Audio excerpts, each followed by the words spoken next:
Cette émission est conçue et réalisée par les membres de la communauté avec l'aide de Télécogeco. Télécogeco, partenaire de votre milieu. Cette émission vous est présentée en partenariat avec la Société d'histoire du Lac-Saint-Jean, qui se préoccupe de rendre accessibles les éléments de notre patrimoine qui ont façonné l'histoire de la région et la vie quotidienne de ses habitants, ainsi qu'avec la participation financière de la résidence funéraire Lac-Saint-Jean, propriété exclusive des gens du milieu, qui accompagne et soutient les familles endeuillées depuis plus de 3 décennies avec respect et compassion. Ici Mélissa Raté, bienvenue à nos bâtisseurs. Notre invitée a inauguré sa première exposition à la peinture à l'huile à l'âge de 16 ans. Elle a joint, dès 1976, l'atelier d'art d'Alma. Aujourd'hui, Madame Pauline Cochon.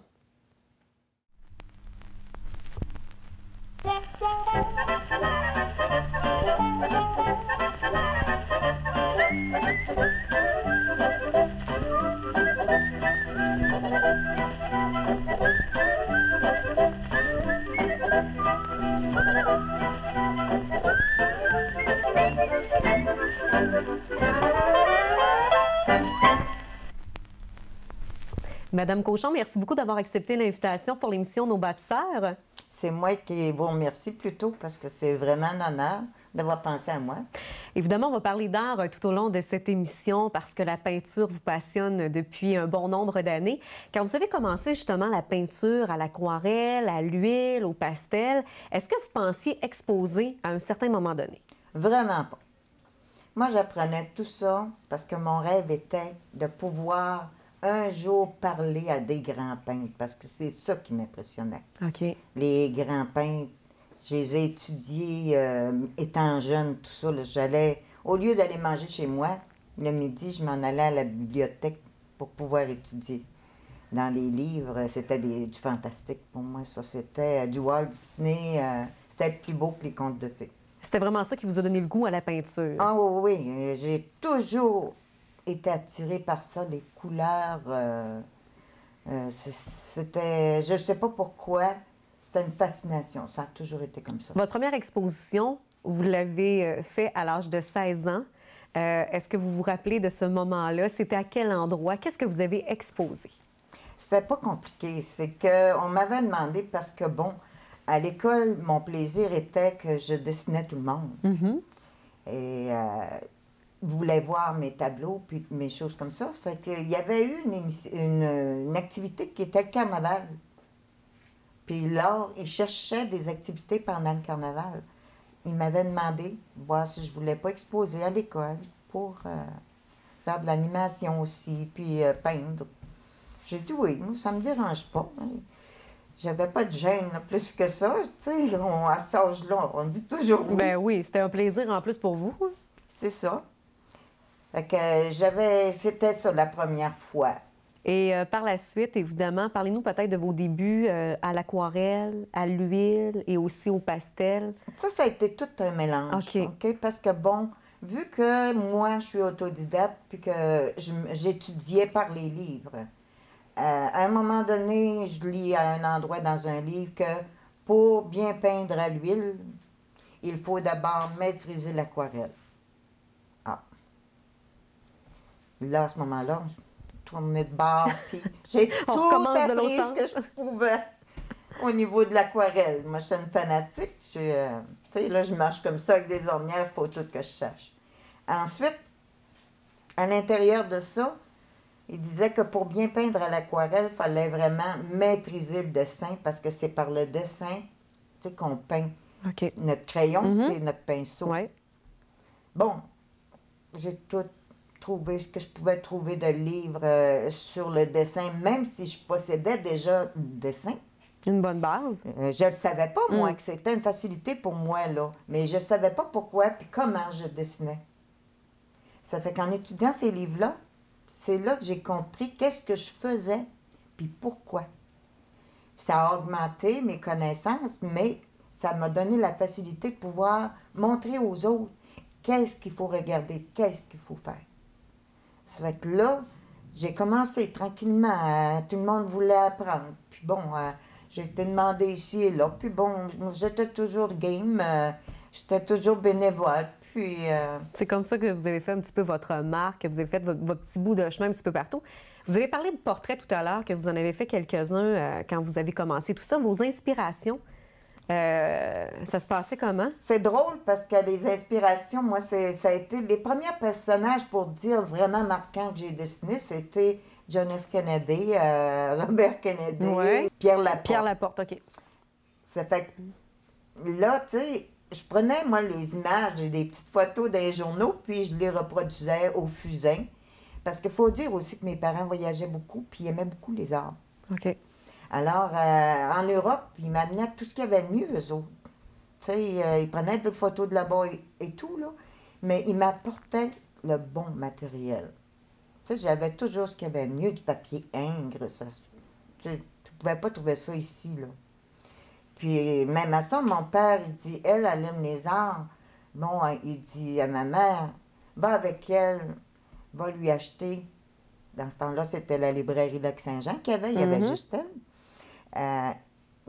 J'étais sortie de là avec toutes les couleurs que je voulais, la liberté totale, les pinceaux, puis là, c'était une fascination. Là, c'était facile pour vous de vous laisser aller pour oui, côté les inspiration. toiles Ouais. et tout. Puis ma mère, bon, elle voulait avoir des tableaux. Ça a commencé comme ça. Bon, tout le monde, les parents, « Oh, tu devrais me faire ça, j'aimerais ça pour chez nous. » Vous aviez quelques petites commandes, par-ci, Oui, par-là. Ben, tout c'est le temps. correct. 1976, vous avez joint les rangs de l'Atelier d'art d'Allemand.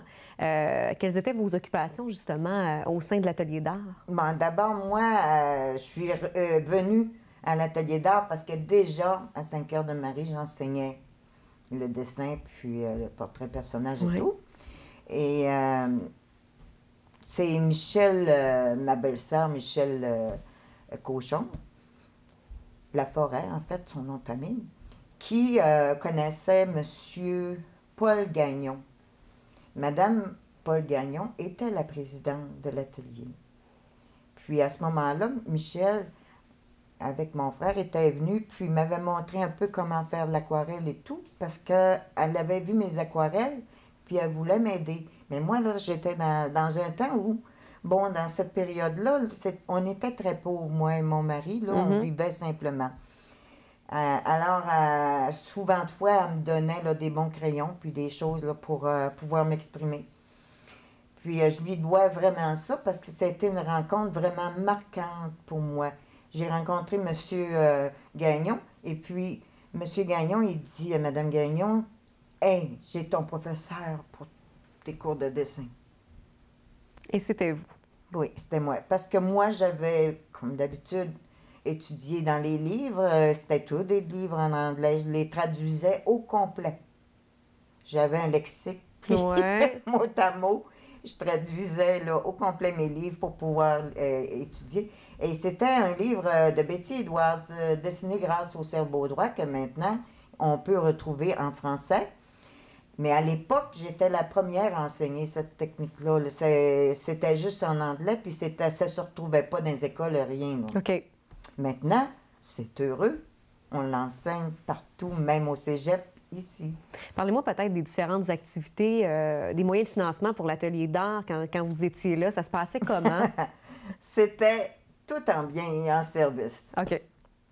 Les gens d'affaires me connaissaient parce qu'ils savaient, bon, qu'est-ce qu'elle a de besoin encore, mais jamais que je lui demandais quelque chose, mais vraiment, là, que ce soit gratuit, là, tu sais.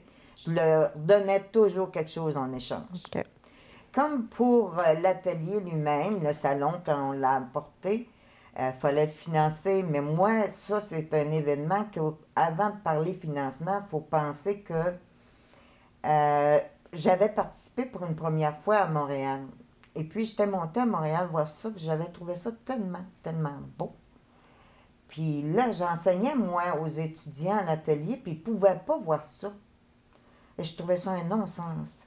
Ça fait que j'avais demandé à M. Jean-Paul Ladouceur, qui à ce moment-là était le président de la société, est-ce que c'est possible de faire sortir cette exposition-là, que ça devienne, tu sais, qu'elle voyage, qu'elle vienne à Alma, mettons. De pouvoir la transporter ailleurs. Il dit oui. Il dit pas de problème. Je dirais pas la vraie réponse, parce qu'il l'avait offert à Chicoutimi, puis ça n'était pas occupé, tu comprends? OK. Alors moi, là, je dis, moi, je suis pas de Chicoutimi. J'ai dit, je vais lui montrer. Alors, dans l'année d'été, j'ai jonglé. J'ai pensé, parce que bon, ça faisait un bout de temps que je les côtoyais et tout, j'ai tout analysé comment je pourrais financer le tout sans faire de déficit. Parce qu'à l'époque, bon là, il y a des hommes qui sont dirigeants, mais à l'époque, c'était des femmes, puis on était très orgueilleuses. Puis on n'a jamais fait de déficit, en tout cas, à ma connaissance. Peu importe les événements qu'on a... Vous avez toujours réussi à trouver les bonnes activités pour le financement, pour maintenir l'atelier d'art en vie. On avait fait des chandails, on avait fait des porte-clés, on a fait des casquettes, tout ce qu'on pouvait retrouver. Tout ce qu'on pouvait retrouver. Mais moi, je donnais souvent des tableaux. On faisait des performances, des encans performances pour se financer.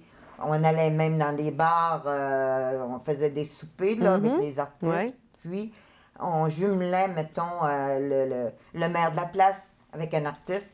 Il fallait qu'il fasse une aquarelle. Puis, on vendait l'aquarelle avec... on appelait ça des encans chinois. Et les gens participaient. Et je sais que le temps nous presse parce que vous avez tellement fait de trucs aussi. Entre autres, Alma, l'aquarelle en ville. Parlez-nous de cette organisation-là pour la mettre en place. Ça, c'était la deuxième année. Ce qui est arrivé, c'est que Montréal faisait leur exposition plus tard. Et puis nous, les bénévoles, c'était tous les membres de l'atelier qui étaient impliqués. Le mari, le famille, ils ne savaient pas d'allure, mais c'était plaisant, c'était familial. Alors moi, je me suis dit, je vais demander à M. Ladouceur voir si on ne pourrait pas avoir le salon avant eux autres, parce que sinon, les gens vont tout être partis, parce que l'atelier... Elle ferme un temps l'été. Alors, je dis, on n'aura pas notre monde. Ils vont aller voir ailleurs. Qu'est-ce qui se passe? Il m'a dit oui. Il dit, pas de problème. Mais là, elle n'a pas de problème. J'ai dit, pour faire venir les artistes de Montréal, j'ai dit, il faut vraiment que je trouve de quoi pour les intéresser, pour qu'ils viennent. Ça fait que je jongle encore, puis je pense à tout ça, puis comment financer telle chose. J'ai dit, je vais faire un symposium. Comme ça, les artistes vont m'organiser pour qu'ils aient tout ce qu'il y a de mieux, que ça leur coûte à peu près rien, puis nous, on rentre dans notre argent, puis que ce soit un événement qui soit intéressant pour tout le public, puis que ça soit accessible à tous, mais gratuitement.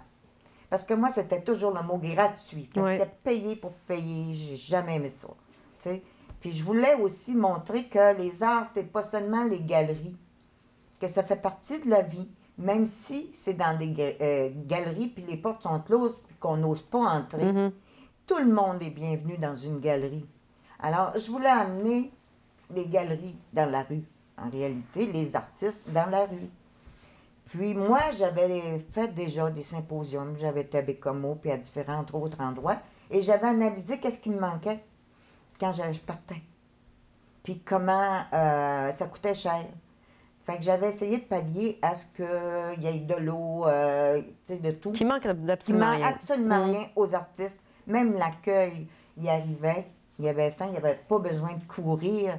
Il y avait un plat de fruits, des fleurs pour les accueillir, tout. C'est ce qui fait finalement que c'était un événement qui a été apprécié. Madame Cochon, je vous dirais que ça a été un plaisir. C'est déjà tout le temps qu'on avait pour l'émission, mais j'espère que vous allez trouver d'autres inspirations pour continuer évidemment à peindre. Alors, merci beaucoup. Non, j'en manque pas, mais c'est le temps qui manque. Merci. Merci.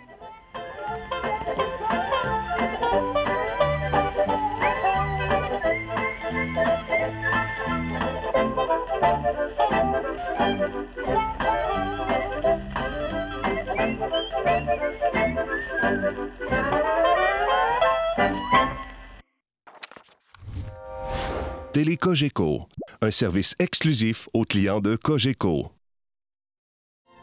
Télé Cogeco remercie la Société d'histoire du Lac-Saint-Jean qui a assuré la recherche de la série Nos bâtisseurs. De même que la résidence funéraire Lac-Saint-Jean pour sa contribution financière.